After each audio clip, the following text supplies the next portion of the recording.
that will equal an automatic failure. If you don't know, I'm a state certified driving instructor. I teach teens and adults here in North America. So, an auto failure. If the instructor or teacher has to intervene, let's say you're heading toward a telephone pole, I would have to turn the wheel. You made a right turn, but you didn't look left. I would have to hold the wheel. You are driving through an intersection, but the light turned red and you were steering at speedometer. That is an auto failure. Let's continue. You disregard or disobey a sign or signal. Example, we're waiting to turn right on red. You fail to look up and see the sign that says no turn on red. You turn. That's an automatic failure. These things seem really common, but they can cause a lot of failures. Next, speeding 10 or more over the speed limit. You may get a warning. They may tell you, can you please slow down and follow the posted speed limit? Or they may say you're automatically terminated. So what I need you to do is understand how some of these things can cause you failure. We're talking about automatic failures and how you can handle those things and reduce some of those things. Next, dangerous maneuvers. You're merging out onto the expressway. You fail to look over your shoulder, you merge out, and I, as your instructor or support, have to turn the wheel to get us over to the side of the road because a semi truck can't change lanes as quickly as they need to. You strike an object, you're making a right turn, you overturn, T-U-R-N, you overturn the wheel, and you literally hit the curb. Three things can happen. One, the car can jump the curb and we can head into a building, which is very dangerous. Two, you can break the axle, the front axle of the car. And three, you can bend the rim and blow the tire. So if you strike something, it's pretty much automatic failure. Next, you fail to yield. You're in a school zone. You see a crossing guard. They have a stop sign, S-T-O-P. You fail to stop. You blow right through. Maybe you were looking down, maybe you were looking around, maybe you stared at the speedometer. That is an automatic failure. A traffic control person is a crossing guard, a police officer, a construction worker. They take priority over the light. Next, let's talk about stopping and starting skills. Think of all these things as skills. S-K-I-L-L-S. It's a skill to drive. It's a skill to draw a beautiful painting, Mona Lisa. It's a skill to teach driver's education to adults and teens. Some of the skills are your pre-driving checks. You need to check to make sure the headlights and taillights work. You need to make sure your windshield is not cracked. You need to make sure you have oil and the necessary fluids in the car. Oil, O-I-L. Next, you want to be able to stop smoothly. You want to squeeze the brake, not slam it really hard. If you slam the brake, you will lose control of your vehicle and you will upset the balance of the car. You want smooth acceleration. A lot of beginners hit the gas really hard, and as a result, the car launches up, or if you're driving a manual and you're in first gear, you pop the clutch, you hit the gas, the car will literally raise up, and you will definitely lose points. Controlled braking.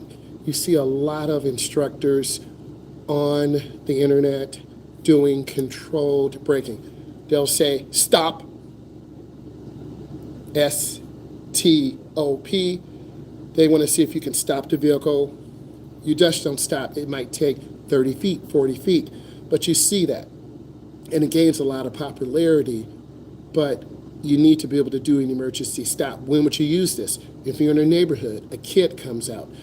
If you're driving through and you fail to look to your left and a car is backing out. So you have to be able to stop and have that emergency stop. Next, backing up straight. I'm a big advocate of knowing how to back up, knowing how to park. P-A-R-K. You have to be able to park. You need to be able to pull up to a curb and not have your tires. I'm in North America, so we drive on the right side. Other places, the UK, Australia, they drive on the left. We love you, brothers and sisters. You need to be able to park, whether it's on the left side or the right side of the street, without having your tires, T-I-R-E-S, get up on the curb. That is dangerous. That could cause failure. So you want to be less than 12 inches. Next, you want to search over your shoulder. If I'm driving along, I have my center mirror adjusted. I have my driver's side mirror adjusted. I have my passenger side. Remember, I'm driving in North America. Our steering wheel is on the left side. I want to have my mirrors adjusted, so when I'm driving, I can check behind me, I can check to the left, I can check to the right. I have to see eye movement. Your road tester wants to see eye movement. It's okay to look around. And I know when you're first starting to drive, you're just focusing on keeping it straight. You have to see elements, cars to your left, cars to your right, cars all around you.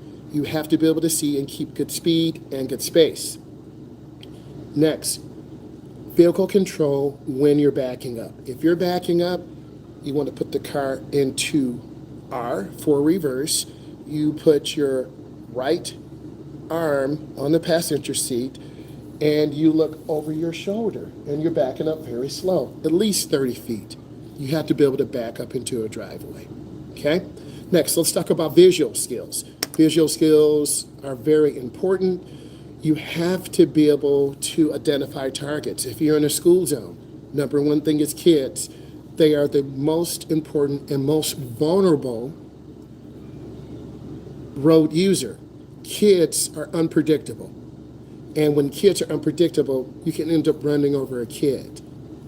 We don't want that accident to happen. Next, you search 15 to 20 seconds ahead of you and your path of travel. Is my lane clear? Is my lane open?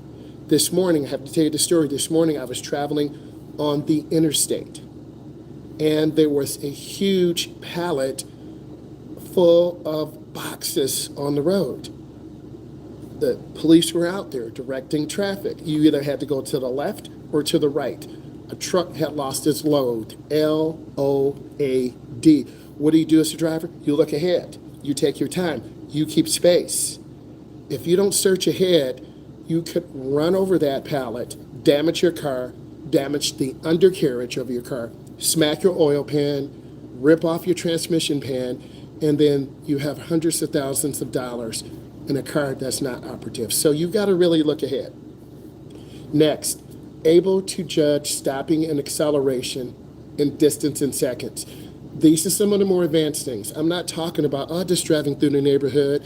I'll make 12 right turns. I'll make 12 left turns. No, I'm talking about you're in traffic. You're in morning traffic. You're in afternoon traffic. You are in traffic going to a major downtown area. Downtown Detroit, Michigan. Downtown Chicago. Downtown Dallas, Texas. Downtown Los Angeles. Heavy volumes of traffic. An HOV lane, high occupancy vehicle. You have to have more than 2 people in. You need to be able to know what lane you're in. The middle lane is the smooth lane. S-M-O-O-T-H, smooth. I recommend get in the smooth lane. If you're in the left lane, that's the passing lane. You're going to have to go much faster. People in a hurry. Let's go, let's go, let's go. I saw a comment. One person said, can I just drive 5 under? Slower moving traffic stays to the right. And when you're on the right lane, you're going to have cars and trucks merging on. They're merging on. Some drivers use blinkers, some drivers don't. Some trucks just come on out. You as a defensive driver, you got to know, is there a truck? Oh, I need to change lanes. Mirror, turn signal, blind spot. You change lanes. There's a small car coming out. I lift my foot off the gas. I increase. I'm giving you actual terms for your knowledge test. Increase your following distance. Make more room. Keep your speed up. Have great speed control. Do you check your mirrors regularly? Whenever you see me driving and I'm narrating and showing you, I had another comment. One person said, some instructors don't talk. Some don't. They won't support you. I support you. You will get to a point where you're going to have to make lane changes yourself. Mirror, turn signal, blind spot. If you forget one of those in sequence, you could be marked down. And if you're driving a manual, it's a little bit more complex to the situation. So you have to know the sequence. Am I in rush hour traffic? You're going to have to go 70. In some cases, the speed limit is 75 miles an hour. People do tend to drive 5 to 7 over the limit. If you feel uncomfortable driving at a higher speed, get to the middle lane. If you still feel uncomfortable, you've got to get to the right lane. Every lane has a different type of energy, a different type of environment. You always need to be aware. If you're in the slow lane going 45 in a 70, you're going to hold up traffic. If you're in the fast lane going 60 and you should be going 75, you're going to hold up traffic. And then people will start road raging, getting angry, flicking their lights, LIGHTS, and you're wondering, why is this car flicking? They're level 2 road rage. And get out of that lane. That causes more accidents. Identifying targets. Semi-truck, make more room. Sports car, they're going to cut in and out of traffic. Mom and dad driving, young driver driving, back off, give room. No one wants to be in a rear-end collision, and they are the most common. You don't want to smash your car. Take your time. T-I-M-E. Take your time. Let's talk about steering. You want to use a balanced steering approach. You can be at 8 and 4. You could be at 10 and 2. You could be at 7 and 5. Show me as an instructor and your road tester that you have control of the car. Some instructors will say, I need you to do hand-to-hand. HANDTOHAND.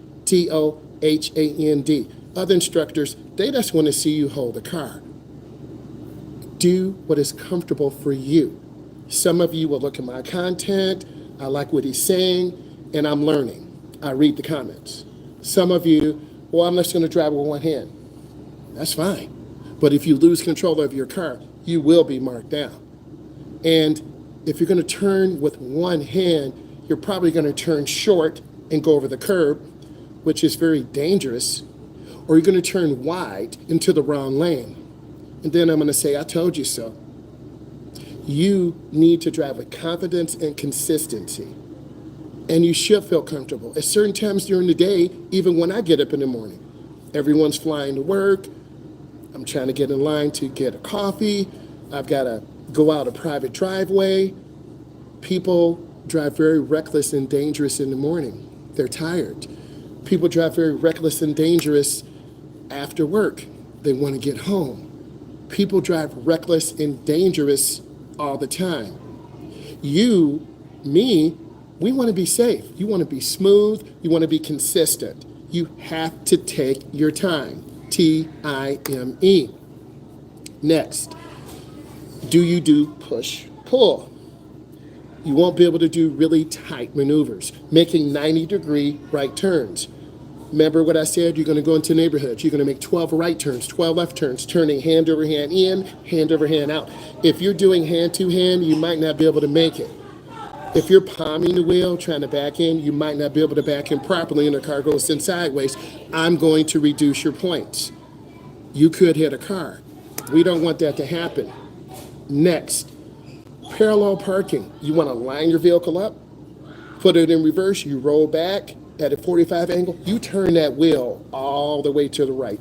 The rear will go on at a 45 angle, and then once you're halfway, you turn the wheel all the way back to the left. You should be able to parallel park on your first or second attempt and be within 12 inches of the curb. And I do get out and check to make you feel comfortable, to let you know that I'm going to support you. Because support is all we have in life. Someone supported me when I became an instructor. I'm blessed to be here 23 years from now. And I'm giving back to the community. I'm giving back to all of you, helping you pass your test. helping you understand beyond your test. It takes 10 years, TEN, years, YEARS, to learn how to become a safe, consistent driver. I need you to understand this. Use this hand-over-hand steering when appropriate, okay? Turnabout. You want to be able to yield to traffic and slow down. And once traffic leaves, you go in. If you're going straight through, no blinker. If you're going to the right, you turn on your right turn signal, you look and check, you check. People don't yield. They'll blow in through the roundabouts. They have a big truck. I'm a big truck. And they're going to hit you. Or someone is going in too fast. Hopefully these tips helped you. I'm going to go live every day at 12. Thank you for the thumbs up. Leave comments. I do reply. I want to say thank you. Bye.